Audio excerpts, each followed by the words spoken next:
નમસ્કાર વિદ્યાર્થી મિત્રો, ધોરણ 10 વિષય ગણિત પ્રકરણ 10 વર્તુળ.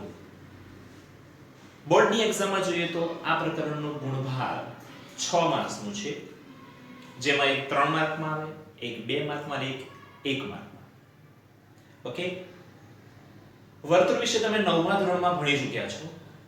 વર્તુળ કોને કહેવાય ત્યાંથી આપણે થોડું પ્રાસ્તાવિક બેઝિક થી શરૂઆત કરીએ, એટલે કદાચ 9મા ધોરણમાં જો આ ટોપિક તમારો કાચો રહી ગયો હોય તો અત્યારે તમને ફરીથી ફાવી જાય. વર્તુળની વ્યાખ્યા જોઈએ તો પહેલાને આપણે સમજીએ કે સમતલના કોઈ નિશ્ચિત બિંદુથી અચળ ધન અંતરે આવેલા સમતલના તમામ બિંદુઓના ગણના યોગગણને વર્તુળ કહે છે. ઓકે, કોઈ નિશ્ચિત બિંદુથી અચળ ધન અંતરે આવેલા સમતલના તમામ બિંદુઓના ગણના યોગગણને વર્તુળ કહે છે. ઓકે, આ જે નિશ્ચિત બિંદુ જે છે તેને વર્તુળનું કેન્દ્ર કહેવાય. નિશ્ચિત બિંદુને આપણે શું કહીશું? વર્તુળનું કેન્દ્ર. અને જે અચળ ધન અંતર લીધું છે તેને આપણે વર્તુળની ત્રિજ્યા કહીશું. પરંતુ વર્તુળની ત્રિજ્યા માટેની એક સ્પેશિયલ વ્યાખ્યા છે. કઈ? તો જે રેખાખંડનું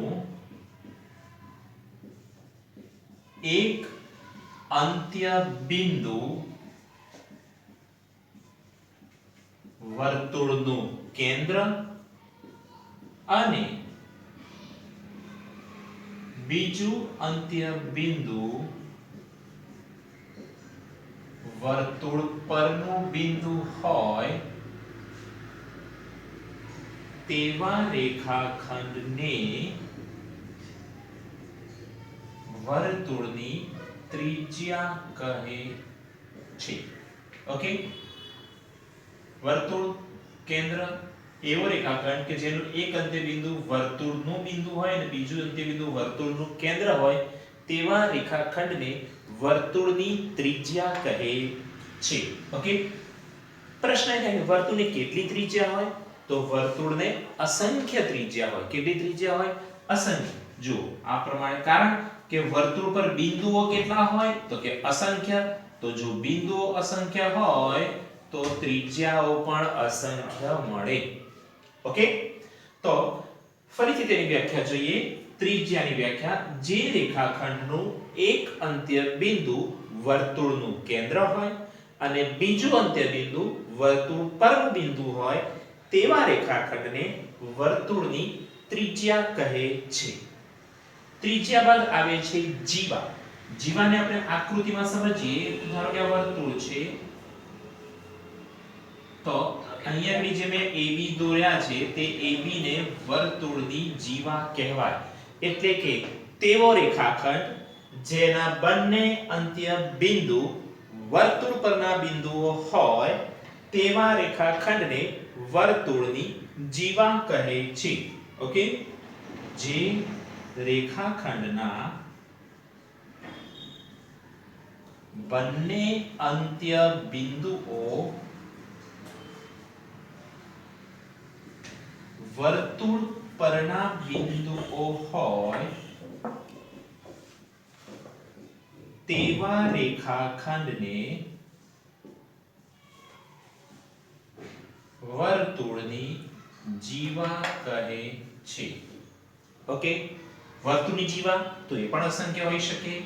આ પણ જીવા છે, આ પણ જીવા છે, આ પણ જીવા કહેવાય. આ બધી ગમે તેટલી જીવા વર્તુળમાં દોરી શકાય. ઓકે, તો જે રેખાખંડના બંને અંત્ય બિંદુઓ વર્તુળ પરના બિંદુઓ હોય તેવા રેખાખંડને વર્તુળની જીવા કહે છે. જીવા પછી આવે છે વર્તુળનો વ્યાસ. ઓકે, વર્તુળનો વ્યાસ તો પહેલા આકૃતિમાં સમજીએ. તો કેન્દ્ર અને આ જે જીવા દોરી મેં કે જે કેન્દ્રમાંથી પસાર થાય તેને વર્તુળનો વ્યાસ કહેવાય. એટલે કે વર્તુળના કેન્દ્રમાંથી પસાર થતી જીવાને વર્તુળનો વ્યાસ કહે છે. ઓકે, વર્તુળના કેન્દ્રમાંથી પસાર થતી જીવાને વર્તુળનો વ્યાસ કહે છે. વર્તુળનો જે વ્યાસ હોય ને એ વર્તુળની મોટામાં મોટી જીવા કહેવાય. કેવી કહેવાય? મોટામાં મોટી જીવા કહેવાય. વર્તુળની મોટામાં મોટી જીવા કઈ? તો વ્યાસ. ઓકે, અને વ્યાસ જે છે એ બે ત્રિજ્યાઓનો યોગગણ છે.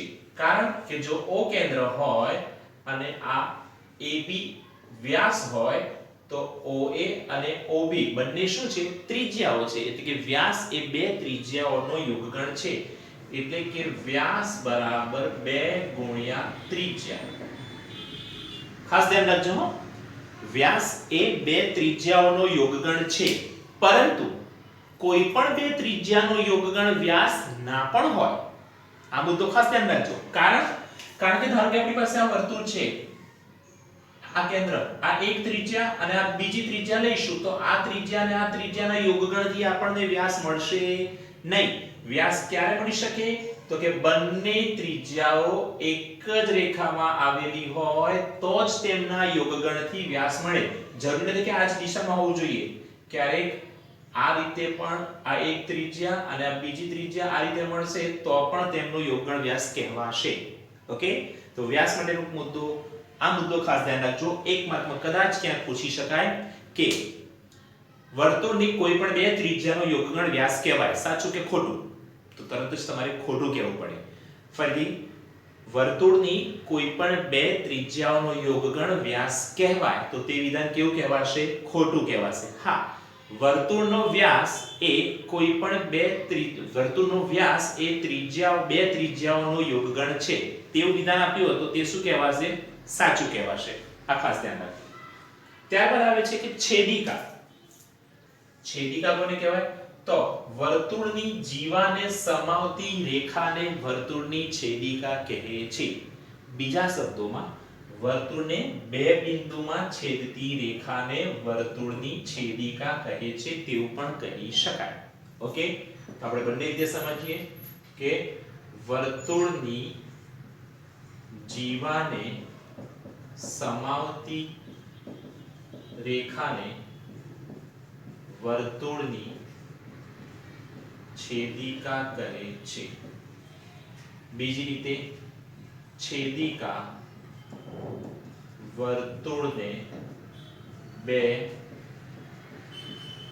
ભિન્ન બિંદુઓમાં છેદે છે. ઓકે, ત્યારબાદ આપણે શરૂ કરીએ છીએ સ્પર્શક. સ્પર્શક કોને કહીશું? ઓકે, તો સ્પર્શક એટલે વર્તુળના સમતલમાં આવેલી અને વર્તુળને એક અને માત્ર એક જ બિંદુમાં છેદતી રેખાને વર્તુળનો સ્પર્શક કહે છે. પહેલા એની આકૃતિ સમજી લઈએ. વર્તુળ, આ સ્પર્શક જે માત્ર ને માત્ર એક જ બિંદુમાં છેદે છે. જો આ xy એ વર્તુળને p બિંદુમાં છેદે છે. ઓકે, તો અહીંયા વ્યાખ્યા સમજીશું કે વર્તુળના સમતલમાં આવેલી અને વર્તુળને એક અને માત્ર એક જ બિંદુમાં છેદતી રેખાને વર્તુળનો સ્પર્શક કહે છે. વર્તુળનો સ્પર્શક કહે છે. વર્તુળના સમતલમાં આવેલી અને વર્તુળને એક અને માત્ર એક જ બિંદુમાં છેદતી રેખાને વર્તુળનો સ્પર્શક કહે છે. અહીં આકૃતિમાં xy એ વર્તુળ O કેન્દ્ર R ત્રિજ્યાને P બિંદુમાં સ્પર્શે એટલે કે છેદે છે તેમ કહેવાય. વર્તુળને દર્શાવવા માટેનું આ એનું ભૌમિતિક સ્વરૂપ છે, એની સાંકેતિક સ્વરૂપ કહી શકાય. વર્તુળ પહેલું જે હોય તે કેન્દ્ર કહેવાશે અને અહીંયા જે લખ્યું છે તે ત્રિજ્યા કહેવાશે. વર્તુળ O કેન્દ્ર R ત્રિજ્યાને P બિંદુમાં સ્પર્શે છે, માટે બિંદુ P ને સ્પર્શ બિંદુ કહે છે. શું કહે છે? સ્પર્શ બિંદુ કહે છે. ઓકે, વર્તુળનો સ્પર્શક તો કે વર્તુળના સમતલમાં આવેલી અને વર્તુળને એક અને માત્ર એક જ બિંદુમાં છેદતી રેખાને વર્તુળનો સ્પર્શક. અહીંયા xy એ વર્તુળનો સ્પર્શક છે અને તે P બિંદુમાં સ્પર્શે છે, તો આ P બિંદુને સ્પર્શ બિંદુ કહેવાય. P બિંદુને એ શું કહેવાશે? સ્પર્શ બિંદુ કહે છે. ઓકે, તો હવે અહીંયાથી આગળ વધીએ. એકરૂપ વર્તુળો. એકરૂપ વર્તુળો કોને કહેવાય? તો એવા બે ભિન્ન વર્તુળો કે જેમના કેન્દ્ર અલગ અલગ હોય પરંતુ ત્રિજ્યા કેવી હોય? સરખી. તેવા વર્તુળોને એકરૂપ વર્તુળો કહે છે. ઓકે, જો અહીંયા મેં આકૃતિ દોરેલી છે. આ વર્તુળનું કેન્દ્ર O, જ્યારે આ વર્તુળનું કેન્દ્ર P છે. ત્રિજ્યા બંનેની સરખી. અહીંયા મેં R લખ્યું છે, પણ જો માપ હોય તો ધારો કે આ 3 સેમી ત્રિજ્યાનું વર્તુળ છે, આ પણ 3 સેમી ત્રિજ્યાનું વર્તુળ છે, તો બંનેના કેન્દ્ર અલગ અલગ પરંતુ ત્રિજ્યા કેવી છે? સરખી. માટે આવા બંને વર્તુળોને કેવા વર્તુળો કહેવાય? એકરૂપ વર્તુળો. એટલે કે ભિન્ન કેન્દ્ર તથા સમાન ત્રિજ્યાવાળા વર્તુળોને એકરૂપ વર્તુળો કહે છે. ઓકે, અહીં O કેન્દ્ર R ત્રિજ્યા અને P કેન્દ્ર R ત્રિજ્યા ને એકરૂપ વર્તુળો કહે છે અથવા તો કહેવાય. ઓકે, સમકેન્દ્રી વર્તુળો. સમ એટલે સરખા, કેન્દ્રી એટલે કે કેન્દ્ર. એટલે કે જેમાં કેન્દ્ર સરખા હોય પરંતુ ત્રિજ્યા અલગ અલગ હોય. આ કેન્દ્ર O, આને આપણે ત્રિજ્યા R1 કહીશું અને આપણે ત્રિજ્યા R2 કહીશું. એટલે કે કેન્દ્ર સમાન હોય પરંતુ ત્રિજ્યા અલગ અલગ હોય તેવા વર્તુળોને સમકેન્દ્રી વર્તુળો કહેવાય. ઓકે, તો સમાન કેન્દ્રવાળા તથા ભિન્ન ત્રિજ્યાવાળા વર્તુળોને સમકેન્દ્રી વર્તુળો કહે છે. ઓકે, અહીંયા આપણે જોઈશું તો O કેન્દ્ર અને R1 ત્રિજ્યા તથા O કેન્દ્ર અને R2 ત્રિજ્યાને સમકેન્દ્રી વર્તુળો કહે છે. ઓકે, તો આ વાત થઈ એકરૂપ વર્તુળો અને સમકેન્દ્રી વર્તુળોની. આ મુદ્દો ખાસ ધ્યાનમાં રાખજો. એનો ઉપયોગ આપણે દાખલાઓ ગણવા માટે કરવાનો છે. મહત્વની વસ્તુ છે. ત્યારબાદની વસ્તુ હવે આવે છે પ્રમેય 10.1. પહેલા આપણે પ્રમેય 10.1 નું વિધાન સમજીએ. વર્તુળના કોઈ એક બિંદુએ દોરેલ સ્પર્શક સ્પર્શ બિંદુમાંથી પસાર થતી ત્રિજ્યાને લંબ હોય છે. ઓકે, ફરીથી વાક્ય સમજીએ. વર્તુળના કોઈ બિંદુએ દોરેલો સ્પર્શક સ્પર્શ બિંદુમાંથી પસાર થતી ત્રિજ્યાને લંબ હોય છે તેવું આપણે સાબિત કરવું છે. સૌથી પહેલા આકૃતિ જોઈએ કે આપણી પાસે આ વર્તુળ છે, xy સ્પર્શક છે, કેન્દ્ર O છે અને P સ્પર્શ બિંદુ છે. આટલી વસ્તુ આપણી પાસે છે જેને આપણે પક્ષ તરીકે સ્વીકારીશું અથવા તો પક્ષ તરીકે લઈશું. તો પક્ષમાં O કેન્દ્રવાળું વર્તુળ અને વર્તુળના બિંદુ P આગળ સ્પર્શક xy છે. જે વસ્તુ મેં તમને કહી. શું કહ્યું મેં? તો કે O કેન્દ્ર વાળું વર્તુળ અને વર્તુળના P બિંદુ આગળનો સ્પર્શક xy છે. આટલી વસ્તુ આપણી પાસે છે.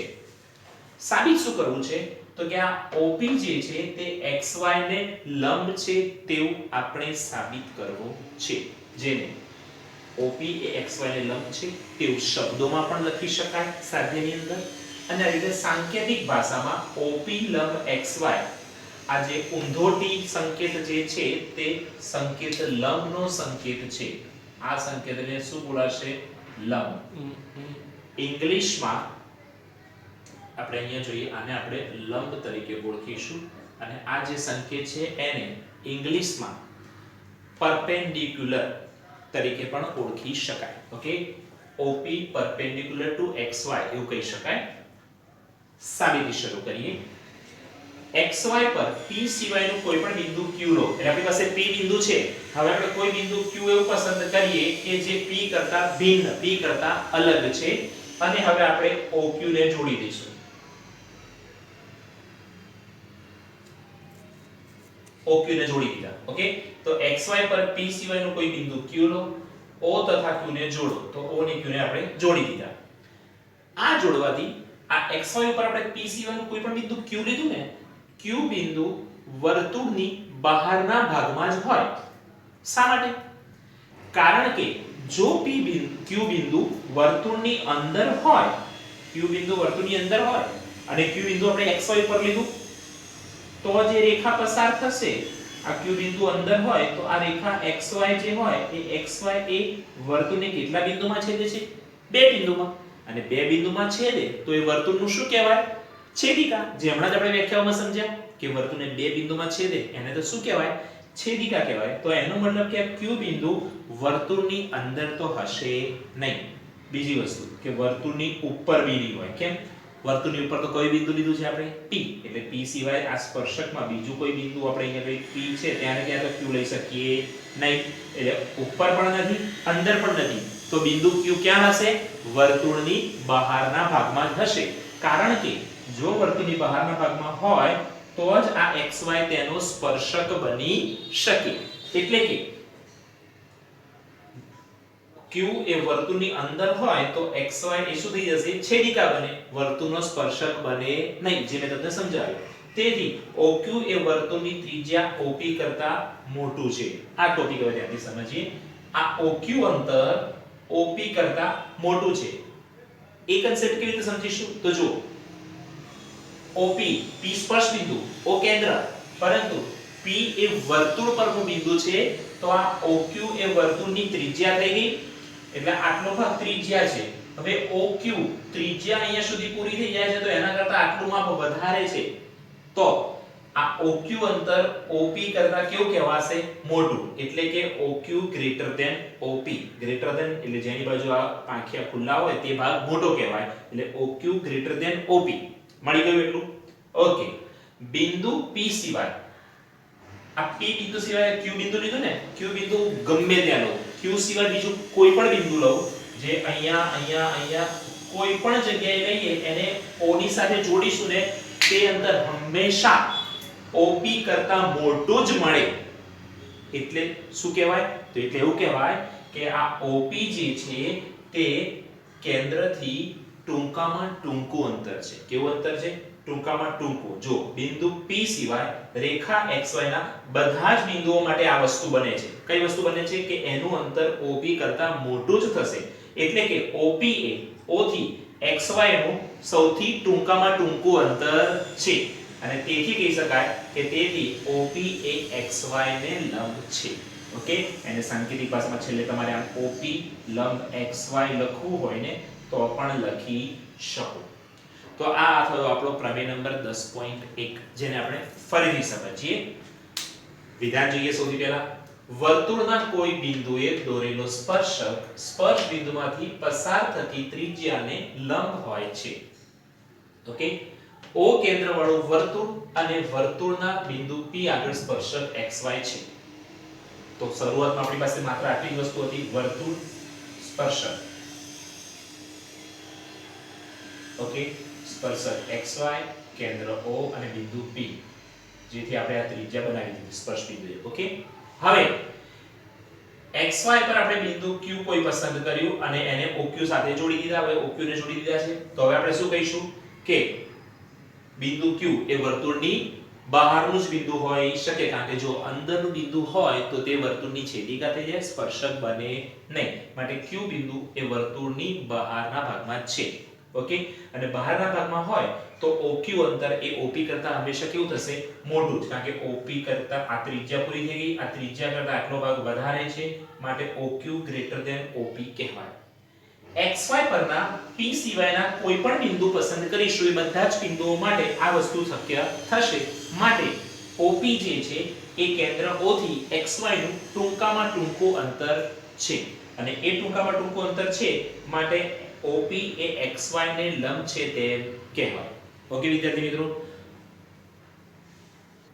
તો વિદ્યાર્થી મિત્રો આજના તાસમાં આપણે અહીંયા સુધી રાખીએ છીએ. આપણને ખ્યાલ છે કે સરકારશ્રી દ્વારા કટ કરવાના સિલેબસમાં કદાચ આ પ્રમેય પણ કેન્સલ કરેલ છે, છતાં પણ આપણે એને ધ્યાનથી સમજીશું, પ્રયત્ન તૈયાર પણ કરીશું. તેનો ઉપયોગ આપણે દાખલાઓ ગણવા માટે કરવાનો છે. આ બંને જે પણ બોર્ડ પર લખ્યું છે બધાની PDF હું તમને મોકલી આપીશ. એ PDF તમારે તમારા ક્લાસ વર્કની અંદર લખવાની છે. આવતી વખતે આપણે સ્વાધ્યાય 10.1 અને ત્યાંથી હવે આગળ વધીશું. ઓકે.